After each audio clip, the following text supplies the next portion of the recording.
les amis, aujourd'hui nous allons faire une nouvelle vidéo sur la Cour de cassation. Donc le calcul qui est juste une prise de tête monstre sur le calcul de la Cour de cassation.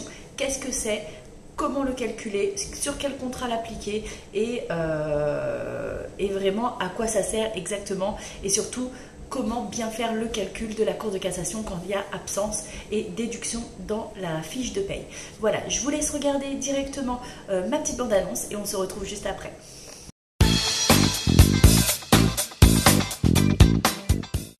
Et voilà, nous revoilà juste après la petite bande-annonce que j'avais mis en place. Alors, aujourd'hui, je vais vous parler donc de la Cour de cassation. La Cour de cassation, c'est quoi? C'est le calcul obligatoire quand il y a absence d'assistante maternelle. Cela s'appelle la retenue par heure d'absence d'un salarié qui est payé donc au mois. Quand vous lissez sur le mois, automatiquement, quand il y a une absence du salarié, donc de l'assistante maternelle, on va automatiquement déduire, d'accord? On va déduire de la mensualisation le nombre de jours et nombre d'heures d'absence, tout simplement.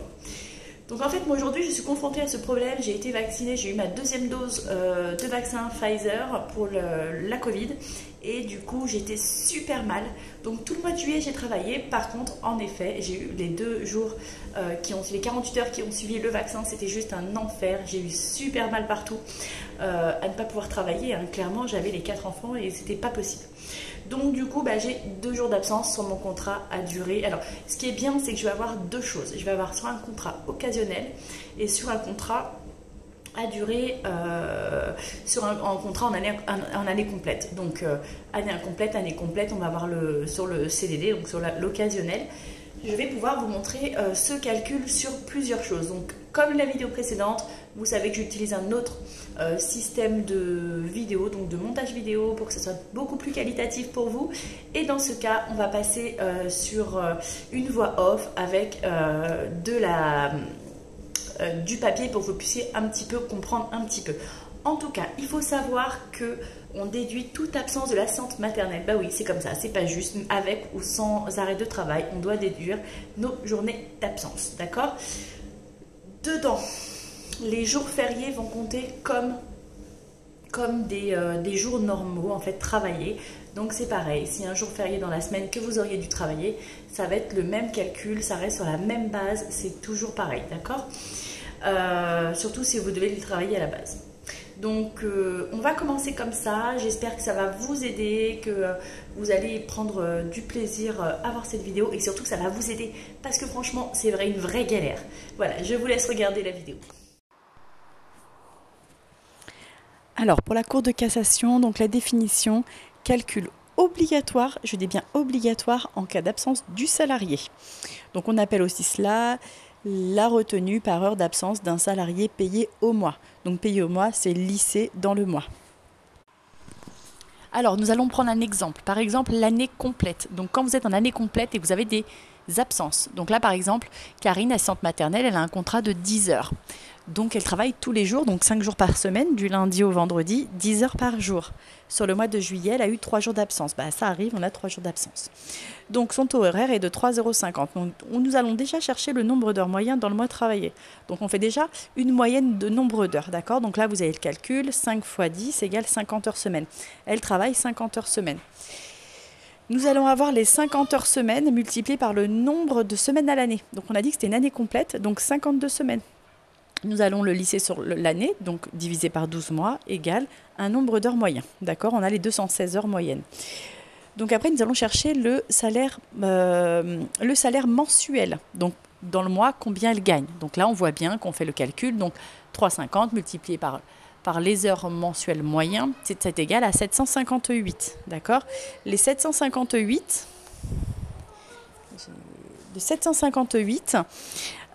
euros nets, on va les diviser par le nombre de jours prévus au contrat. Normalement, Karine aurait dû travailler 22 jours, donc on va diviser par 22 jours.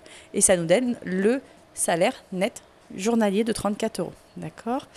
Une fois que nous avons ce salaire net journalier, nous allons voir combien elle va perdre de salaire à cause de ces 3 jours d'absence. Donc nous recherchons le montant des jours d'absence. 34,47, c'est le salaire journalier multiplié par 3, parce qu'elle a eu 3 jours d'absence. J'espère que c'est clair. Hein. Et bien, ça fait 103 euros. Donc, Karine va perdre pour ses 3 jours de travail 103 euros. Donc, 103 euros, c'est pour les 3 jours d'absence. Dans ce cas de figure, par exemple, Karine devra déduire les 103 euros de son salaire de base. Donc, en fait, elle va faire le salaire de base, 758,31, moins les 103 euros, ce qui donnera 654 euros. Donc, faut vraiment, là, vraiment, j'ai détaillé. Mais si vous faites comme ça, vous, avec votre exemple en année complète, attention, en année complète, il n'y a aucune raison que vous n'y arrivez pas. Donc, voilà. Là, on a fait sur 3 jours, on aurait pu faire sur 5, sur 6, sur 7, sur 15. Donc, voilà pour les années complètes. Pour le calcul du coup en année incomplète. Alors attention, en année incomplète, là j'ai oublié de mettre incomplète en jaune d'ailleurs. Par exemple sur 36 semaines, d'accord, on va dire que les parents et la SMAT n'ont pas les mêmes semaines de vacances. Donc c'est pour ça qu'on prend de l'année incomplète, d'accord. Donc ça sera toujours un CDI comme l'année complète, mais par contre on sera sur un nombre de semaines beaucoup moins important que les 52. Parce que là, par exemple, la SMAT Valérie et du coup, les parents employeurs n'ont beaucoup plus que 5 semaines de vacances. Alors, Valérie, assistante maternelle, a un contrat de 7 heures. Elle travaille 7 heures pour 4 jours par semaine, lundi, mardi, on va dire jeudi et vendredi. Sur le mois de juillet, elle a eu 7 jours d'absence. Comme ça, elle a une semaine. Dans le mois de juillet, nous avons 22 jours travaillés. Donc, en fait, on va faire la même chose que tout à l'heure. Hein. Donc, son taux horaire est toujours de 3,50 €. Alors du coup, on va reprendre la même formule que tout à l'heure. 4 multiplié par 7, on a 28 heures semaine. Donc elle travaille 28 heures dans la semaine. Et après, nous allons multiplier par le nombre 36, qui est le nombre de semaines. Donc je ne sais pas si vous voyez vraiment la différence. 52 semaines en année complète, 36 semaines, ça aurait pu être 24, 12, 18, ça dépend vraiment du contrat. Nombre de semaines à l'année, on va toujours lisser sur l'année, donc 12, nombre de mois à l'année, d'ailleurs là il y a une faute d'orthographe, égale 84 heures mensuelles. Donc du coup on va reprendre les 84 heures que nous allons faire pour trouver le salaire mensuel, donc 3,50 le taux horaire multiplié par 84 les heures mensuelles, ça fait 294 € net. On va reprendre les 294 après qu'on va diviser par 22 parce qu'on a 22 jours travaillés. On aurait eu 25, on aurait fait 25, on aurait eu un peu 20, on aurait mis 20, 21, on aurait mis 21. Et ça fait 13,36 €. Donc elle gagne 13,36 € par heure, d'accord, net journalier oui c'est ça, en fait c'est un salaire moyen, hein, c'est pas vraiment exactement ça, mais elle gagne non pas par heure mais par jour 13,36 qu'on va voir. Alors cherche le montant des jours d'absence. Donc 13,36 c'est quoi? 13,36 c'est un truc qui va pas là. Donc si c'est bien ça. Donc du coup, on va avoir 13,36. Donc nous allons multiplier par 7 le nombre d'absences. Elle va perdre à la semaine 93,54 €. Donc en fait, elle va déduire les 93,54 de ses 294. Donc comme ça, au moins, elle sait qu'elle aura un salaire net, non plus de 294 €, mais de 200,46. Il me semble, si je ne dis pas de bêtises, ceux qui passent par là pourront me dire si je dis une bêtise, mais il me semble que plus le montant est important, plus la différence est importante.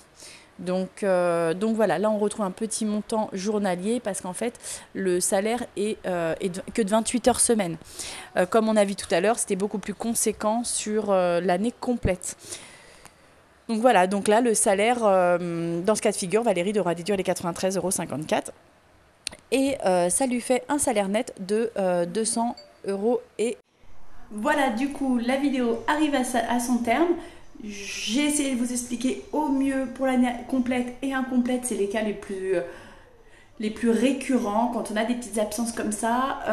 On fait la Cour de cassation aussi, j'ai oublié de vous le dire, quand l'enfant est absent plus de 14 jours, d'accord, vous allez voir, on verra absence de l'enfant, on va essayer de faire un point là-dessus également. Donc quand l'enfant est absent aussi plus de 14 jours, on passe sur du calcul de la Cour de cassation pour le mois d'absence. Donc aussi bien pour l'absence de l'assistante maternelle, mais aussi quand l'enfant n'est pas là avec un certificat médical plus de 14 jours. Là on voit, soit on fait un maintien de salaire, soit on fait une rupture de contrat. Je vous en parlerai un petit peu plus parce que comme vous le savez dans mes vidéos, c'est souvent des vidéos qui sont projetées, en tout cas c'est mes cas concrets en fait. Tout simplement, quand il m'arrive quelque chose, je vous fais une vidéo. C'est comme ça, voilà. Rien de mieux que quand ça nous arrive direct à nous et comme ça, on arrive à se dépatouiller, on cherche les infos et on partage aux copains et aux copines. Donc du coup, c'est ce que je fais lors de mes vidéos et vous le savez. Donc n'hésitez pas aussi à transmettre aux parents si vous avez ce problème-là, n'hésitez pas et que vous n'arrivez pas trop à comprendre, à transmettre mes vidéos, c'est hyper important aux parents employeurs en leur disant regardez cette vidéo, la personne explique comment faire le calcul de la Cour de cassation et je vous laisse vous en occuper ou n'hésitez pas à partager cette vidéo avec les parents, ça peut leur apporter énormément de choses aussi parce que parfois on est perdu mais eux aussi. La vidéo touche à sa fin, j'espère que ça vous aura plu ce petit format et n'hésitez pas à mettre un pouce si vous aimez la vidéo, à activer la notification évidemment, à vous abonner parce que c'est toujours bien de vous abonner pour suivre mes vidéos et puis du coup ça fait une communauté beaucoup plus importante et beaucoup plus de partage et beaucoup plus d'expérience et c'est super bien de pouvoir échanger et avoir des masses d'informations parce que moi j'ai pas la science infuse. Souvent je vais sur le site casamap.fr et ça apporte énormément, c'est une source hyper importante et du coup ça apporte énormément d'informations et d'aides précieuses pour tout ce qui est petits soucis comme ça de calcul de salaire et autres. Page emploi évidemment et tous les forums que je peux avoir à droite et à gauche d'assistante maternelle. Voilà, je vous dis à très bientôt comme d'habitude. N'hésitez pas à me faire des petits messages et à compléter mes informations si vous en savez un peu plus que moi. Je vous dis à très bientôt. Ciao ciao.